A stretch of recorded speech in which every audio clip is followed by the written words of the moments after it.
नमो अरिहंताणं नमो सिद्धाणं नमो आयरीयाणं नमो वज्रायाणं नमो लोये सव्यसाहुरं नमः श्रीवर्धमानाय निर्धूत कैलात्मने सालोकानां त्रिलोकानां यद्विद्यादर्पणायते नमो अरिहंताणं नमो सिद्धाणं नमो आयरीयाणं नमो वज्रायाणं नमो लोये सव्यसाहुरं।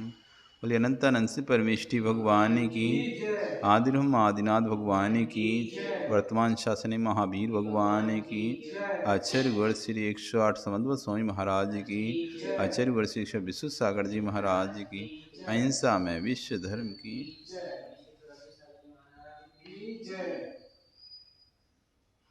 कल यहाँ पर अपन ने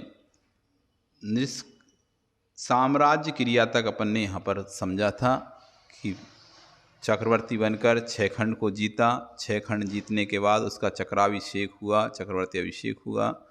फिर उसने सभी राजाओं को अगले दिन चक्रवर्ती विजय आगे सबको अपना अपना कार्यभार सौंप कर और राज का भोग करने लगा।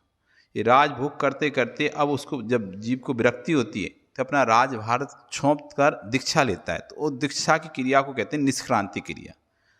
अब जो क्रांति चल रही थी, मतलब जो उतार चढ़ाव जो चल रहा था उस सबको से छूटना, जीवन के उतार चढ़ावों से छूटने के लिए आगे बढ़ना। तो जब प्रभु राजभोगों से विरक्त हो जाते हैं, जब भगवान राजभोग करते करते विरक्त हो जाते हैं उससे, तब लोकांते देव आकर उनकी स्तुति करते हैं। स्वर्ग में 5वें स्वर्ग के अंत में उसे ब्रह्म स्वर्ग कहते हैं। उस स्वर्ग के लास्ट पटल में जो देव रहते हैं वो लोकांतिक देव कहलाते हैं।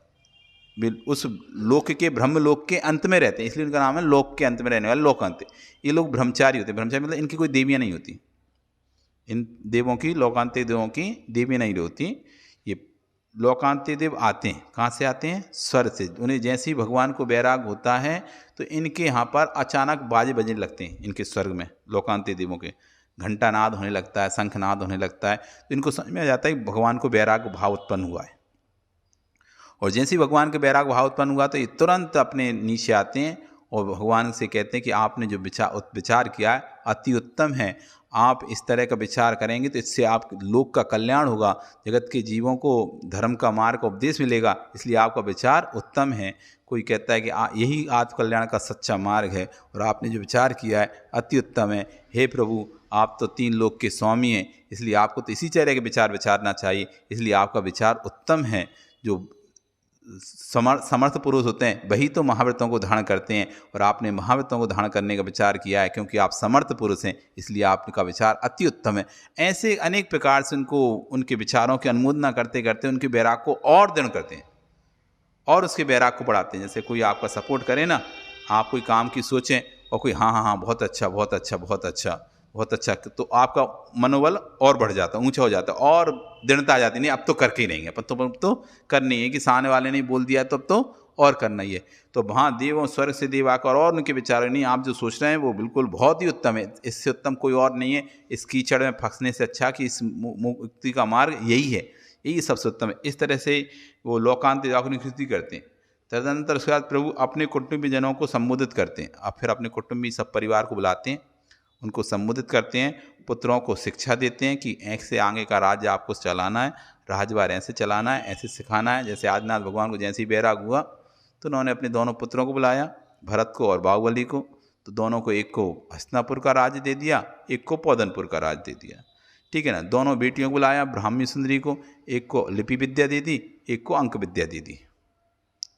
पुत्रों को शिक्षा विद्या देकर फिर राजाओं की साक्षी पूर्वक बड़े पुत्र को राजभार सौंपकर, सब राजाओं को बुलाकर, जो बड़ा पुत्र है उसको वो पगड़ी बांध देते हैं, अपनी भाषा में कहते हैं पगड़ी बांधना, यानी घर का मुखिया बना देना। तो उसे राज्य का मुखिया यानी राजा बना देते हैं। उसको बनाकर देव निर्मित पालकी में बैठकर, और जैसे ये बैराग होता है तो देव स्वर्ग से पालकी लेकर आते हैं, उस पालकी में भगवान को बिठालते हैं। पहले उनका दीक्षाभिषेक किया जाता है, वहाँ पे दीक्षाभिषेक करके फिर उनको पालकी में बिठाला जाता है। पालकी में बिठा कर उसको लेकर जाते हैं, ठीक है ना। बच्चे के राज से इनको बिठा कर पालकी में लेकर जाते हैं और पूर्वाभिमुख होकर शिला पर बैठकर, फिर भगवान पूर्व मुख करके शिला पे बैठकर सर परिग्रह का त्याग कर सारे वस्त्रों को उतार देते हैं। क्योंकि इनका ये तो स्वयंभू होते हैं ना, इनका कोई गुरु नहीं होता, इसलिए किसी गुरु के पास नहीं जाते दीक्षा लेने के लिए। आगे बताया था कि इनका कोई गुरु नहीं होती, स्वयं त्रिलोक के स्वामी हैं, तो ये स्वयं ही स्वयंभू है, ये स्वयं ही अपने आप में गुरु हैं, तो किसी के पास नहीं जाते ये। तो देव इनको लेके पालकी में आकाश मार के लेके जाते हैं। प्रथम पहले तो 7 पग तक मनुष्यगण उस पालकी को उठाते हैं, फिर अगले 7 पग तक विद्याधर उस पालकी को लेते हैं, और उसके बाद फिर देव लोग इस पालकी को लेकर आकाश मार्ग से उड़ते हुए वन में, जिस भी वन में उनको दीक्षा का व्यवस्था कर रखी उन्होंने, उस वन में लेकर भगवान को जाते हैं। वहाँ भगवान पालकी से नीचे उतरते हैं और एक उत्कृष्ट शिला पर वहाँ पर बैठ जाते हैं, और बैठकर अपने पहले सारे वस्त्र उतार देते हैं, और फिर उसके बाद पंचमुष्टि नमः सिद्धिव्या बोलते हुए 5 बार में अपने पूरे बाल उखाड़ देते हैं। ऐसा पकड़ेंगे पूरे बाल, एक बार खच 2 3 पंचमुष्टि केसलों चौदन का, इनका बार बार नहीं करते केसलों कि घंटे भर तक कर रहे हैं, बस 5 बार में पूरे बाल उखाड़ जाते हैं। ऐसा मुट्ठा भर के नीचे भरते हैं और 5 बार में बाल पूरे उखाड़ देते हैं। तो पंचमुष्टि केसलों इनका होता है, करके सिद्ध साक्षी पूर्वक नग्न मुद्रा धारण करते हैं। ये निष्क्रांति नाम की क्रिया, यानी मुनि बनने की क्रिया हो गई है। अपने बच्चों को जब बैराग हुआ तो लोकान देव आकर उनकी बैराग की अनुमोदना किए, फिर उसको उन्होंने अपने बच्चों को पूरा राज्यभार शिक्षा मिक्षा सौंप कर और सभी राजाओं की साक्षी पूर्वक उनके बता के कि आज से ये तुम्हारा राजा होगा, अब आपको अपनी इस राज आज्ञा करना है, और निकल जाते हैं। उस राजा के भगवान के साथ जो भी भगवान के जो भी उनको चाहने वाले होते हैं वो भी उनके पीछे पीछे निकल लेते हैं और उनके साथ दीक्षा ले लेते हैं। जैसे हमारे स्वामी करेंगे वैसा हमें करना है, और वो भी उन भगवान के साथ साथ अनेक राजा से आदिनाथ भगवान के साथ 4000 राजाओं ने दीक्षा ले ली थी साथ ही उनके। जो भगवान करेंगे वो हमें करना है, हमें कुछ नहीं सोचना अच्छा है बुरा है क्या नहीं है, बस जो हमारे स्वामी कर रहे हैं वो हमें करना है। उन्हें नहीं पता था दीक्षा मिक्षा क्या होती है, क्यों बैराग को 4000 राजाओं को नहीं आया था, बैराग तो सिर्फ आदिनाथ को आया था। बैराग किसको आया था? आदिनाथ को आया था। 4000 राजाओं को बैराग नहीं आया था। वे तो 4000 तो स्वामी भक्ति में गए थे। स्वामी भक्ति में सिर कटाने के लिए तैयार रहते ना, आप तो बस बोलो आदेश दो हमें करना क्या है, बस। तो स्वामी जा रहा है जंगल तो वो भी जंगल चले गए। स्वामी ने कपड़े उतार के फेंके तो उन्होंने कपड़ा उतार, स्वामी ने अपने बाल पटाए तो उन्होंने अपने बाल पटा लिए, स्वामी आंख बंद कर खड़े हो गए तो वो भी आंख बंद कर खड़े हो गए। अब यहाँ तक तो स्वामी को देख देख के कर लिया, अब इसके बाद स्वामी आँखें नहीं खुल रहे 6 महीने तक स्वामी आँखें नहीं खुले आदिनाथ। ये लोग तो भूख के मारे मारे जा रहे हैं कि स्वामी खोले आँखें, खाएं तो हम भी खाएं। अब इन्हें तो पता कैसे खाया जाता है, उन्हें थोड़ी ना पता कि इसके बाद खाएंगे नहीं। अभी 6 महीने तक अब आप ध्यान में रहेंगे तो कभी खाने का काम ही नहीं रहेगा। और उन्हें लगता है आप खोलेंगे, 1 दिन बाद खोलेंगे, 2 दिन बाद खोलेंगे, 4 दिन बाद खोलेंगे, फिर तो खुले नहीं तो भूख से मरे जा रहे हैं, प्यास से मरे जा रहे हैं सबरे सबरे राजा। क्या करें? तो कोई फल खाना शुरू कर दिया, कोई कुछ खाना क्यों, फिर आकाशवाणी होगी भैया तुम इस भेष में फल मल नहीं खाओ, तुम भेष चेंज करो फिर खाना। सब ने, कोई ने छाल लपेट ली, कोई ने कपड़ा लपेट लिया, कुछ ने कच्ची नीचे। अब वो वापस भाग भी नहीं जा सकते, नहीं तो भरत चक्रवर्ती मार देगा। तुम हमारे पिता को छोड़ के आ गए अकेले जंगल में गए थे तो बड़ी भक्ति के साथ थे, तो रण में जैसे पीठ दिखाकर भागने वाले कार्य कहा जाता है ना, तो फिर यहाँ तुम तो गए प्रभु के साथ, तो भाग कैसे आए तुम घर छोड़ के? वो घर में कैसे आ गए? तो इसलिए कोई घर ही नहीं जा पा रहा था, और वहाँ रहे तो खाए क्या यार, भगवान जैसे जब तक भगवान के इंतजार करें, भगवान खाएंगे तो हम खाएंगे तो भूखे मर जाएंगे वैसे ही, तो खा खा के अपना काम चलाते रहे।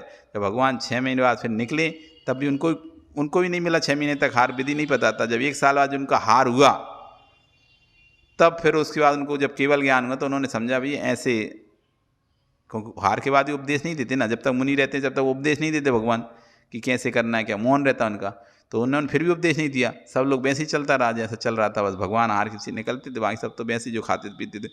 जब भगवान को केवल ज्ञान हुआ आदिनाथ भगवान को, तब उन्होंने स्वर्ण में इनको सबको संबोधन किया, तब जाके वापस राजाओं ने उन्होंने फिर मुनि दीक्षा ली, और कैसे इसका पालन करना होता है फिर उनको पता चला। तो ऐसे हार करना होता है, ऐसे जाना होता है, ऐसे हार कर क्षुधा रोग को मिटाना होता है। फिर वो बाद मुनि परंपरा चालू हो गई, वहाँ से मुनि परंपरा चालू हो गई भगवान आदिनाथ से। उसके पहले मुनि परंपरा कोई नहीं जानता था। उससे पहले बाहुबली थे तो उन्होंने खाने नहीं खाए, हार ही नहीं करे, 1 साल खड़े रहे, उपवास करते करते मोक्ष चले गए। को मुनि परंपरा तो पता नहीं थी ना किसी को, तो वो भी जाते तो उनको भी हार नहीं मिलता, पर वो उठी नहीं, निकले नहीं बाहर पे। वो 1 साल तक ऐसे खड़े रहे उपवास करते हुए। पहले शरीर वज्र में सब नारा सेनन शरीर होता था, वज्र का सेनन, शरीर पे कोई असर नहीं पड़ता था, कितने उपवास करते रहो, मरते नहीं थे ऐसे। आज जरा हम एक उपवास में टाइम बोल जाते हैं, 1 वर्ष का उपवास सोचो कम होता है, 1 वर्ष का उपवास, कुछ नहीं हुआ शरीर में, वो मोक्ष चले गए। तो ये कौन सी क्रिया हो गई? निष्क्रांति क्रिया। फिर दीक्षा ग्रहण करने के बाद प्रभु ज्ञान ध्यान में मग्न रहते हैं, फिर ध्यान मग्न हो जाते हैं, बोलते तो है नहीं उसके बाद दीक्षा लेने के बाद। इसे कहते हैं योग सम्मोहन नाम की क्रिया। योग में लीन हो गए, मन वचन काया के योग में लीन हो गए, ये योग सम्मोहन नाम की 49वीं क्रिया होती है। फिर जब प्रभु शुक्ल ध्यान के द्वारा 4 घातीय कर्मों को नाश कर केवल ज्ञान को प्राप्त करके देव निर्णय दिव्य समूषण में दिव्य सिंहासन बैठते हैं और इंद्र अपने परिवार से प्रभु चरणों की पूजा करता है, ये अरिहंत नाम की क्रिया है। अरिहंत नाम की क्रिया, अब अरिहंत बन गए, वो कौन से बन गए? अरिहंत हो गए। और स्वाधर्म केवल ज्ञान कल्याण उनका मना रहा है, समूषण की रचना कर दी, चारों तरफ इंद्र लोग उनकी पूजा कर रहे हैं, तो ये अरिहंत नाम की क्रिया हो गई। कौन सी? 50वीं। 51वीं क्रिया है विहार क्रिया। अब भगवान समूषण में तो बैठे नहीं रहेंगे, विहार भी करेंगे। आगे जहाँ भव्यों का पुण्य होता है उनके नियोग से वहाँ विहार से जाते हैं, अपनी इच्छा से नहीं जाते मुझे इस दिशा में जाना उस दिशा में, नहीं, भगवान अपने आप ही खड़ा होना, उनकी सारी क्रियाएं अपने आप होती, कोई उससे नहीं होती, इच्छा पूर्वक नहीं, अनिच्छा पूर्वक होती। खड़ा होना भी अपने आप, जब नियोग होता है तो अपने आप खड़े हो जाते हैं, अपने आप विहार होने लगता है। जहाँ भक्तों के नियोग होते हैं वहाँ जाके अपने आप रुक जाते हैं, ये सब अपने आप हो रहा है बिना कुछ किए। तो जब प्रभु धर्म चक्र को आगे करके पुष्पयान पर आड़ू जिनके चरणों के नीचे देव कमलों की रचना करते हैं, और पुष्पयान से मतलब नीचे पुष्पों की रचना होती चली जाती कमलों की, और वो आगे चल जाते हैं होकर महावैभव के साथ विहार करते, इसको विहार नाम की क्रिया कहते हैं। भगवान की विहार हो गई। ये 51वीं क्रिया हो गई। 52वीं क्रिया आयु के कुछ दिन शेष रहने पर प्रभु योग निरोध कर एक स्थान पर खड़े हो जाते हैं। जब कुछ समय आयु का शेष रहता है तो संवत्सर विकटित हो जाता है और भगवान एक स्थान पर या तो बैठ जाते हैं अथवा खड़े हो जाते हैं और समूषण बिगड़ जाता है। ये योग निरोध की क्रिया कहलाती है, इसको कहते हैं योग निरोध की क्रिया। और अंतिम 53वीं क्रिया है कि जब संपूर्ण शीलों के स्वामी होकर 14वें स्थान को प्राप्त होकर आघातीय कर्मों को नाश करके ऊर्ध्वगमन मोक्ष को प्राप्त कर लेते हैं, अंग निवृत्ति नाम की क्रिया है। अब शरीर भी इनका पूर्ण रूप से छूट गया है, अब कभी भी ये वापस गर्भ में नहीं आएंगे। गर्भ से चालू हुए थे और मोक्ष तक की जो क्रियाएं थी वो 53 क्रियाएं, गर्भ से लेकर निर्वाण पर्यंत की 53 क्रियाओं को वर्णन यहाँ पर पूर्ण किया कि अब कभी वापस उनको गर्भ में आना नहीं है। अब काले कल्प सतीजा गते शिवानाम न विक्रिया लपते, अब चाहे कितने भी काल क्यों ना बीत जाएं, अब वो जो बन गया भगवान वो वापस कभी भी नीचे उतर कर नहीं आएगा। अब नया ही जीव कोई तीर्थंकर प्रकृति बंद करेगा, वो अब घर में आएगा और वो भी अपना ऐसे ही कल्याण करेगा। इस तरह ये गंग निवृत्ति, अंग यानी शरीर से भी निवृत्त हो गए, अंग निवृत्ति नाम की 53वीं क्रिया हुई। इस तरह गर्भ से लेकर निर्वाण पर्यंत 53 क्रियाओं का वर्णन यहाँ पर किया गया है। अब आगे 96 क्रियाओं का जिनका नाम इस प्रकार उनको उल्लेख बनाओगे। अब सुनेंगे कि 96 की 48 क्रिया, ये तो गर्भान्वय की थी, गर्भ से लेकर मोक्ष तक की कितनी क्रियाएं? 53 क्रियाएं हमने सुनी। अब आगे 96 की 48 क्रियाएं वो भी हम सुनेंगे। नमो अरिहंताणम, नमो सिद्धाण, नमो आर्याण, नमो